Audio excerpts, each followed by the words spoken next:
루비들 안녕. 여러분 기말고사 잘 치르고 있나요? 이제 기말고사가 일찍 끝난 친구들도 있을 거고, 그리고 다음 주까지도 기말고사가 이어지는 친구들도 있을 거고, 그리고 이번 주가 사실 정말 기말고사가 굉장히 많이 몰려있는 주간이거든요.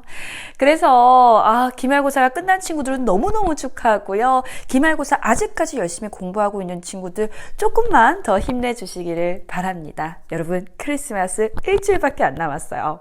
한마디로 방학식도 거의 일주일밖에 안 남았잖아. 조금만 더 고생하자고요. 여러분 이번 주 컨텐츠 한번 신청사연 읽어보도록 할게요. 쌤, 혹시 영상으로 순공시간, 강의시간, 그리고 숙제시간 구분하는 거? 그리고 제가 진짜 궁금한 건 이 시간들을 어떻게 관리하냐예요.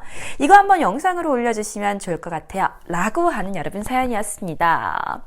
여러분, 사실 이제 순공시간이라고 하는 게 무엇인지 닷쌤에 물어보는 친구들도 굉장히 많죠. 그러니까 선생님이랑 또 이제 루비들이랑 순공시간이라고 하는 말을 워낙에 잘 쓰다 보니까 이 순공시간이 정확하게 뭔지, 특히 초등 루비들이나 이제 선생님 강의를 듣기 시작한 친구들 같은 경우는 잘 모르더라고. 그리고 이 순공시간이라고 하는 거 순수한 공부 시간이다 라고 하는 거는 또 들은 적이 있는데, 그 강의 듣는 시간이라든지 아니면 뭐 학원 강의라든지 학교 수업이라든지 이런 걸 듣는 시간, 그리고 숙제 시간 뭐 이런 걸 어떻게 뭐 구분을 해야 되는지, 이게 순공시간에 들어가는 건지 뭐 이런 것들 그런 것들에 대해서 아마 잘 구분이 안 되는 친구들이 많이 있을 것 같아요.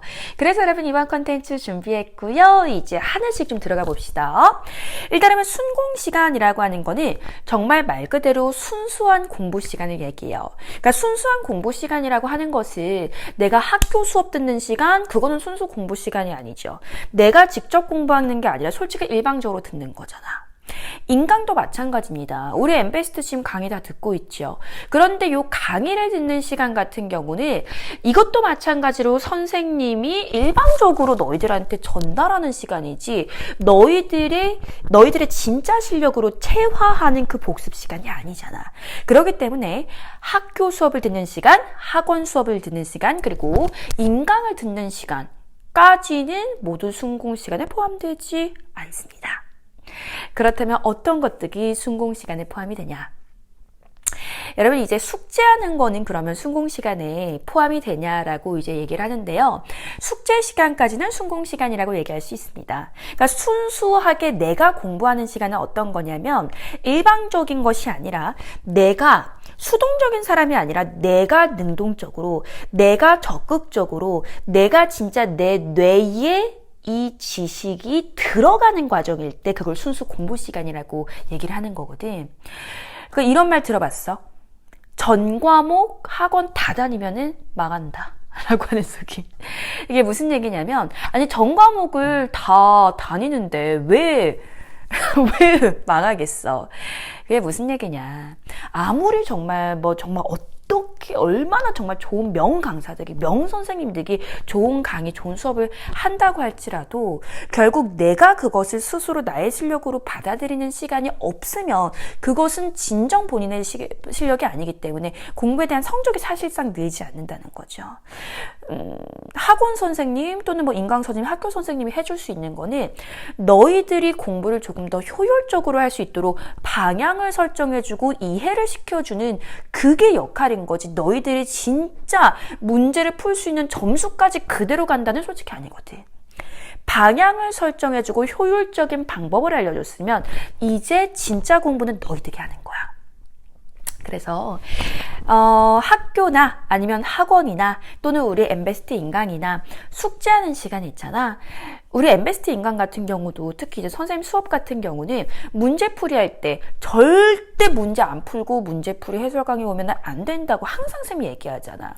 너희들이 선생님한테 개념을 배웠으면 그 다음에는 이제 뭐 해야 되는 거야?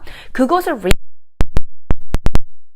그 다음에 문제를 다 풀어가지고 문제풀이 강의를 듣고, 그리고 선생님의 이 문제 해결 방법, 이 해설과 너희들의 해결 방법을 비교해 보면서 다시 한번 공부를 하는 거거든. 너희들이 문제를 풀지 않은 상태로 선생님 해설 강의에 들어온다라고 하는 것은요, 이거는 솔직히 말해서 선생님의 문제풀이 능력이지 너희의 문제풀이 능력이랑은 이게 별개의 문제란 말이야. 그러니까 이런 친구들 많잖아. 강의를 들을 때는 선생님이 뭐 어떤 문제에 대해서 설명을 할 때 다 이해가 돼. 그렇구나. 이게 이렇게 되니까 뭐 정답이 이거구나 라고 하는데 맨날 혼자 문제 풀려고 하면은 잘 모르겠어 또는 틀려. 근데 선생님 강의를 다시 들으면 또 이해가 돼. 그러니까 이거는 뭐냐면 선생님의 강의가 이해가 된다라고 하는 것은요, 이제 방향이 정확하게 설정이 됐다는 거지 그게 너희의 진짜 실력이라고 볼 수는 없거든. 너희의 실력이 되려면 너희들이 체화하는 복습 시간이 너무너무너무 필요해. 그래서 문제풀이를 듣기 전에 너희들 스스로의 실력으로 문제를 먼저 풀어오고 그 다음에 선생님 문제풀이랑 비교하면서 다시 한번 회독해줘야 된다라고 하는 거거든.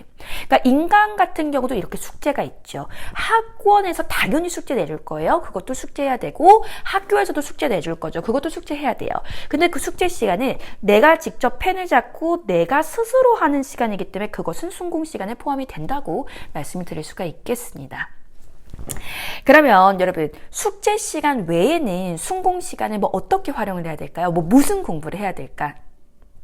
사실 여러분 다른 것보다 순공 시간은요, 내가 어떤 문제집을 뭐 더 푼다든지 뭐 그렇게 하는 것도 사실 너무 좋거든요.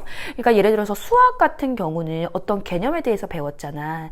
그러면 그 개념에 대해서 그 해당하는 문제집에 있는 문제만 푸는 것이 아니라 그 개념에 해당하는 다른 문제집이 있을 거 아니야. 다른 출판사에서 나온 문제. 그래서 그런 문제집을 하나 사가지고 내가 이 개념에 해당하는 문제를 정말 다양하게 많이 풀어보는 게 좋겠죠. 물론 수학 문제라고 하는 게 무조건 많이 푸는 양치기만 중요한 것은 아니야. 하나를 풀더라도 정확하게 이 정답을 도출해내는 그 능력이 중요한 것이긴 하지만 어쨌든 다양한 문제를 다뤄보면 다뤄볼수록 실력이 올라가는 거는 솔직히 맞는 문제거든. 수학뿐만이 아니라 영어도 마찬가지죠. 영어도 내가 예를 들어서 오늘 가정법에 대해서 배웠어. 근데 이 가정법에 해당하는 문제가 분명히 있을 거 아니야. 우리 강의하는 교재에. 근데 그것뿐만이 아니라 가정법에 대한 문제가 나와 있는 많은 출판사의 문제집들이 있어요. 그 문제집들을 사가지고 가정법에 해당하는 문제를 더 많이 풀어보는 거야. 그리고 더 많이 정답지를 보면서 하나하나 비교해보고, 그리고 내가 이 개념을 한 번 들었을 때랑 정말 많은 문제를 풀었을 때나 내가 이 체화하는 속도 자체가 되게 많이 다르거든. 그래서 순공 시간을 어떻게 활용을 해야 될까라고 했을 때 수학이나 영어 같은 경우는, 그리고 사실 국어나 사회과학도 마찬가지긴 한데요. 어떤 개념에 대해서 학원이든 인강이든 또는 학교든 나갔을 때 그거에 해당하는 정말 많은 문제를 풀어보는 시간으로 이용하시면 제일 좋아요. 그래서 좀 외부 그런 문제집들 많이 사가지고 풀어보는 게 제일 중요할 것 같고요. 그리고 여러분 굳이 다른 문제집을 안 산다고 할지라도 순공 시간 같은 경우는 내가 배웠던 개념을 충분히 복습하는 시간으로 이용해 주시면 너무너무 좋습니다. 그러니까 예전에 예습이 더 중요하냐 복습이 더 중요하냐 이런 컨텐츠도 다뤘었잖아. 그때 선생님이 예습이 아니라 복습이 훨씬 더 중요하다고 얘기했거든. 순공 시간 마찬가지예요. 예습할 수 있는 시간이 또 난다면 너무 좋지만이, 순공 시간은 예습도 좋지만 사실상 복습에 훨씬 더 집중을 많이 해서 이 시간을 좀 활용해 주셨으면 좋겠습니다. 그리고 이제 또 질문을 보면요, 이 순공 시간, 강의 시간, 숙제 시간, 이런 시간들을 어떻게 관리하냐예요. 한마디로 시간 할애를 어떻게 해야 되냐, 시간 투자를 어떤 식으로 어떤 비율로 해야 되냐, 이렇게 물어보는 것 같은데, 일단 강의 시간 같은 경우는요, 그러니까 인강 시간이라고 생각해보자. 우리 엠베스트 강의를 듣는 시간이 하루에 3시간 이상은 넘지 않았으면 좋겠어요. 하루에 3시간 이상 인강을 듣는다? 이거는 너희들이 계속 집중력이 유지가 된다면 계속 들으시면 되고 너무 좋겠지만요, 사실 그렇지가 않죠. 우리가 실제로 현장에서 듣는 게 아니라 우리가 엠베스트 탭을 보면서 듣거나 아니면 컴퓨터 모니터로 보잖아. 근데 이거를 계속 이렇게 뚫어지게 보다 보면요, 졸려요. 저 집중력이 솔직히 떨어질 수밖에 없거든. 그렇기 때문에 사실 인강 같은 경우는 3시간을 넘지 않는 편이 낫습니다. 왜냐면 인강이라고 하는 게 사실 1시간만 넘어가도 진짜 막 이렇게 우리 자세가 많이 흐트러지죠. 처음엔 막 이렇게 들었던 것을 나중에 1시간 지나고 나면은 갑자기 앞바다리 하기 시작하고 한 2시간 지나기 시작하면은 갑자기 다리가 내 책상에 올라가 있거나 아니 뭐 이렇게 듣거나 거의 아니면 눈을 막 이러면서 졸면서 듣거나 하기 마련이라서 사실 3시간까지가 맥시멈이라고 봐. 그러니까 최대 듣는 시간, 최대 집중을 할 수 있는 시간. 그래서 사실 3시간 이상은 안 듣는 게 제일 좋다고 생각을 하고, 그리고 제일 좋은 거는요, 과목별로 그냥 한 강씩 듣는 게 제일 좋긴 해요. 물론 이제 선생님 뭐 내신 강의 같은 경우는 10분짜리도 있잖아. 그런 건 당연히 2개 이상은 들어줘야 되고, 그러니까 한 과목당 한 4, 50분 정도를 잡는다고 했을 때 하루에 한 3과목 정도 듣는 것이 좋지 않나. 그리고 맥시멈은 이제 4과목까지 그렇게 해서 한 3시간 정도에 이제 할애를 해주시면 좋을 것 같고요. 그리고 이제 숙제를 제외한 정말 내가 문제를 푸는 또는 복습을 하는 또는 예습을 하는 그런 순공 시간 같은 경우는 하루에 숙제 시간을 포함하면 한 5시간 정도는 나왔으면 좋겠고, 그리고 숙제 시간, 뭐 학교, 학원, 인강 숙제를 다 빼고 나서는 적어도 내가 스스로 공부하는 시간이 2시간 반에서 한 3시간 정도는 있어주는 것이 제일 좋을 것 같아요.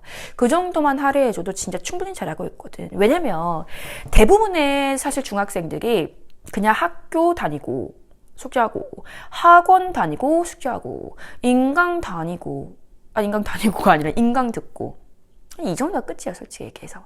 그냥 내가 학교 수업 듣고 또 학원에서 내가 뭐 강의 듣고 인강으로 강의 듣고 그냥 이것만으로 본인이 만족해. 본인이 막 충분히 공부했다고 생각하는 경향이 많거든. 근데 그거 공부한 거 아니야. 일방적으로 들은 거잖아. 그죠? 그런데 공부는 내가 듣는다고 공부가 되는 것이 아니라 내가 진짜 손으로 펜으로 써가면서 공부가 되는 거거든요. 그래야 내가 진짜 머릿속에 넣는 작업이란 말이야.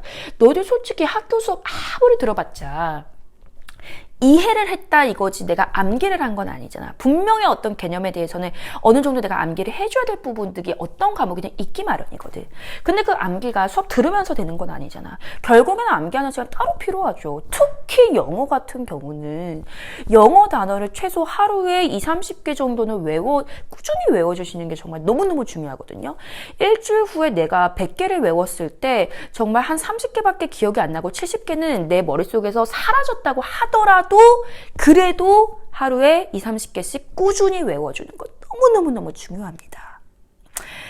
그래서 여러분 진짜 꼭 암기하는 시간은 결국엔 순공 시간 안에 포함이 되어 있기 때문에 이 순공 시간은 여러분 꼭 확보를 해주셨으면 좋겠어요. 숙제 포함해서 5시간, 숙제 포함하지 않고는 2시간 반에서 3시간 정도는 그렇게 되셨으면 좋겠습니다. 물론 방학 때는 학교 수업이 없으니까 순공 시간 확 늘려줘야겠죠. 최소 7, 8시간 이상씩. 이렇게 여러분 좀 오늘 정리하도록 할게요. 그래서 오늘 기말고사 다들 끝나고 그 다음부터 이제 이 공부 시간에 대해서 또 다시 한번 진지하게 생각하는 시간이 있을 텐데 그때 선생님 영상에 도움이 됐으면 좋겠습니다. 여러분 크리스마스가 일주일밖에 안 남았네요. 너무 설레. 그죠? 그리고 우리 진짜 올해도 얼마 남지 않았습니다. 아니 올해가 진짜 얼마 남았나요? 한 2주 정도밖에 안 남은 것 같은데 진짜 2주 조금 더 남았단 말이야. 이렇게 2021년도 가네요, 여러분. 마지막까지 유종의 미를 잘 거두고 새학년으로 넘어가셔야겠죠? 남은 시간 여러분 알차게 한번 보내보자고요. 기말고사 아직 남은 친구들 조금만 더 고생해 주시고요. 우리는 다음 주에 더 좋은 영상으로 다시 찾아뵙도록 하겠습니다. 안녕!